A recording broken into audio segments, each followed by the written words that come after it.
तो ये कहानी जो है ना, ये कोई मनगढ़ंत किस्सा नहीं है। ये एक सच्ची घटना है। शांभवी ने खुद अपनी मौसी के परिवार के साथ हुए एक ऐसे भयानक अनुभव के बारे में बताया जो ये सोचने पर मजबूर कर देता है कि क्या पिछले जन्म का जुनून इस जन्म का सबसे बड़ा खौफ बन सकता है।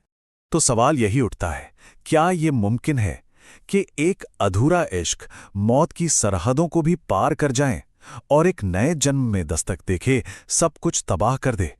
चलिए आपको ले चलते हैं बिलासपुर। यहां एक खुशहाल परिवार रहता था। श्वेता, उनके पति शुभम और उनकी नन्ही सी बेटी ओशी, जो कुछ ही दिन पहले पैदा हुई थी। उनकी जिंदगी में सब कुछ परफेक्ट था जब तक उन्होंने अनजाने में एक बहुत बड़ी गलती नहीं कर दी। देखिए, कई जगहों पर यह माना जाता है कि जन्म के बाद के जो शुरुआती कुछ दिन होते हैं ना, उस दौरान मां और बच्चा दोनों ही आध्यात्मिक रूप से बेहद नाजुक होते हैं। उन्हें बुरी ताकतों और बाहरी दुनिया से बचाने के लिए 14 दिनों तक एक कमरे में सबसे अलग रखा जाता है। लेकिन श्वेता और शुभम वो ठहरे नए जमाने के। इन पुरानी रस्मों रिवाजों में उनका कोई विश्वास नहीं था। उन्होंने इस परंपरा को पूरी तरह नजरअंदाज कर दिया और मेहमानों को अपनी बेटी से मिलने जुलने की पूरी इजाजत दे दी। यही थी उनकी पहली और शायद सबसे घातक भूल। वक्त बीतता गया, कुछ हफ्ते निकल गए, सब कुछ बिल्कुल नॉर्मल लग रहा था। लेकिन फिर खतरे का पहला इशारा एक ऐसी जगह से मिला जिसके बारे में कोई सोच भी नहीं सकता था। परिवार की तस्वीरों से। जरा सोचिए, घर के लोग बैठे हैं, 2 महीने की ओशी की प्यारी प्यारी तस्वीरें देख रहे हैं, और तभी उनकी नजर एक ऐसी चीज पर पड़ती है कि सबके होश उड़ जाते हैं। तस्वीरों में कुछ ऐसा था जो वहां बिल्कुल नहीं होना चाहिए था। एक तस्वीर में ओशी का वो नन्हा सा हाथ वो किसी बड़े मर्द के हाथ जैसा दिख रहा था, और दूसरी फोटो में तो वही डरावना हाथ पालने के नीचे से झांक रहा था। परिवार इतना घबरा गया कि उन्होंने तुरंत श्वेता को फोन किया। तब जाकर श्वेता ने अपनी चुप्पी तोड़ी। उसने बताया कि उसे भी हफ्तों से घर में किसी और के होने का अजीब सा एहसास हो रहा था। कभी फुसफुसाने की आवाजें आती तो कभी लगता जैसे किसी ने छुआ हो, पर उसने इसे डिलीवरी के बाद होने वाला डिप्रेशन समझकर टाल दिया। ये उनकी दूसरी बड़ी भूल थी जिसने उस अनजानी शक्ति को घर में अपनी जड़ें जमाने का मौका दे दिया। और बस इसके बाद वो जो एक अनजाना साया था ना, वो अब सिर्फ एहसास तक नहीं रहा, अब हमले सीधे होने वाले थे और जानलेवा भी। आतंक की शुरुआत हुई एक रात से, जब श्वेता ने महसूस किया कि उसका शरीर तो हिल नहीं पा रहा, लेकिन उसका बिस्तर किसी भूचाल की तरह कांप रहा है। फिर कुछ ही दिनों में ये खतरा मां से बच्ची तक पहुंच गया। ओशी हर बार दूध पीने के बाद एक अजीब पीले रंग की उल्टी करने लगी।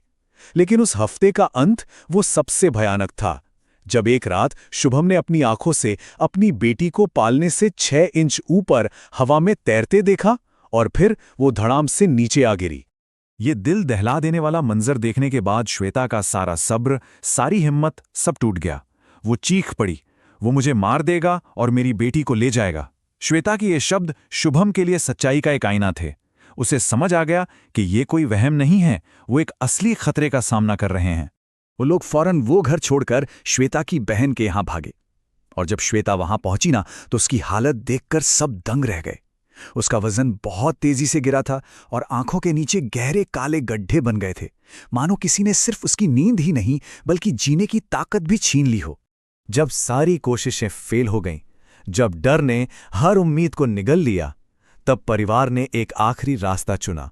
उन्होंने एक पहुंचे हुए बाबा से मदद लेने का फैसला किया। वो ये नहीं जानते थे कि इस मुलाकात में एक ऐसा राज खुलने वाला है जो उनके पैरों तले जमीन खिसका देगा। अब देखिए, आगे जो हुआ उसे समझने के लिए पुनर्जन्म के कॉन्सेप्ट को समझना जरूरी है। ये वो मान्यता है कि हमारी आत्मा मरने के बाद खत्म नहीं होती, बल्कि एक नए शरीर में फिर से जन्म लेकर अपनी यात्रा जारी रखती है। बाबा ने माँ बेटी को नमक के सुरक्षा घेरों में बिठाया, और जैसे ही मंत्रों का जाप शुरू हुआ, कमरे की पूरी फिजा ही बदल गई। हवा भारी हो गई। श्वेता का शरीर पहले तो एकदम शांत हुआ, और फिर किसी टूटी हुई कठपुतली की तरह लकड़ी सा अकड़कर खड़ा हो गया। और जब उसने मुंह खोला तो जो आवाज निकली वो एक मर्द की थी। श्वेता के जिस्म से जो आवाज आई, उसने कहा, मेरा नाम रेहान है। और फिर उसने कांपते हुए ओशी की तरफ इशारा करके कहा, और मैं इससे बहुत प्यार करता हूं।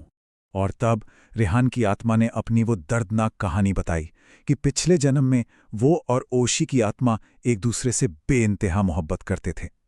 लेकिन मजहब की दीवार उनके बीच आ गई और लड़की के घरवालों को ये रिश्ता मंजूर नहीं था। जब दोनों ने साथ भागने की कोशिश की तो लड़की के परिवार ने रेहान को बेरहमी से पीट पीट कर मार डाला। श्वेता के शरीर से रेहान की आवाज गूंजी, मरने से पहले मैंने कसम खाई थी कि मैं उसे ढूंढने जरूर वापस आऊंगा। मैं उसे अपने साथ ले जाने आया हूं। उसकी आत्मा न जाने कितने सालों से ओशी के दोबारा जन्म लेने का इंतजार कर रही थी। तो अब सच सबके सामने था। ये कोई शैतान नहीं था, ये था एक अधूरा इश्क जो अब जुनून बन चुका था और बदला लेना चाहता था। बाबा ने रेहान की आत्मा को मुक्त करने की प्रक्रिया शुरू की, लेकिन इस कहानी का अंत इतना आसान नहीं होने वाला था। रेहान अपनी महबूबा को छोड़ने को तैयार नहीं था। काफी देर तक एक तरह की आध्यात्मिक लड़ाई चली।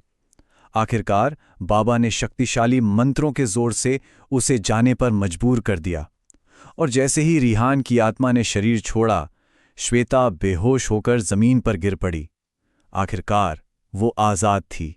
पर बाबा ने परिवार को सिर्फ छुटकारा नहीं दिलाया, बल्कि कुछ बहुत ही सख्त नियम भी दिए और चेतावनी भी दी कि अगर एक भी नियम टूटा तो ओशी वापस उसी खतरे में पड़ जाएगी। ओशी के गले में एक काला धागा बांधा गया जिसे 18 साल की उम्र तक नहीं हटाना था। 14 साल तक उसके बाल नहीं बांधने थे और उसे सजाना संवारना भी मना था। और सबसे जरूरी, जब वो 14 साल की होगी तो उसे वापस बाबा के पास लाना ही होगा। आज इस बात को कई साल हो गए हैं। परिवार एक नए शहर में, एक नए घर में अपनी जिंदगी जी रहा है। ओशी अब एक स्वस्थ और खुश मिजाज बच्ची है, लेकिन उस काली रात की यादें और बाबा की वो चेतावनी आज भी उनके जहन में एक अनजाने डर की तरह जिंदा हैं। और यही बात हमें एक सवाल पर लाकर छोड़ देती है।